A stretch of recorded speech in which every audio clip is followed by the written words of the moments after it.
Good morning, and thank you for joining us for today's Daily Market Outlook.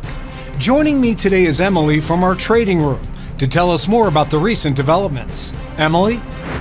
The Federal Reserve is likelier than not to deliver a second 50 basis point interest rate cut in November, traders expect, after a government report showed US inflation has cooled to a pace nearer to the central bank's 2% goal. Treasury yields and the dollar fell, while the Dow registered a record closing high as a subdued US inflation report lifted expectations of an outsized interest rate cut at the Federal Reserve's November policy meeting. A global stock index also reached a record high, helped by China's stimulus boost, and European shares posted an all-time high close. About 24% of crude oil production and 18% of natural gas output in the US Gulf of Mexico was shut in response to Hurricane Helene, the US Bureau of Safety and Environmental Enforcement said.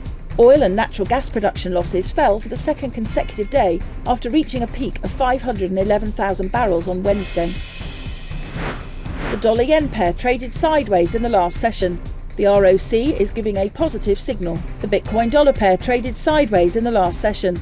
The MACD is giving a positive signal. The Aussie dollar pair made a minor downward correction in the last session, dropping 0.1%. The ROC is giving a positive signal. The oil-dollar pair skyrocketed 1.9% in the last session. The ROC is giving a positive signal. Japan's unemployment rate will be released at 23:30 GMT. The UK's gross domestic product at 6 GMT.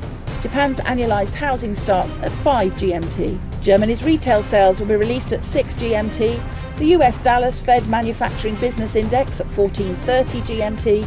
Germany's harmonised index of consumer prices at 12 GMT.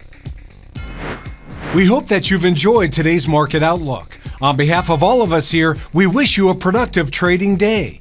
Be sure to log in tomorrow morning for the latest news and events from the financial markets. Your trusted choice in online trading.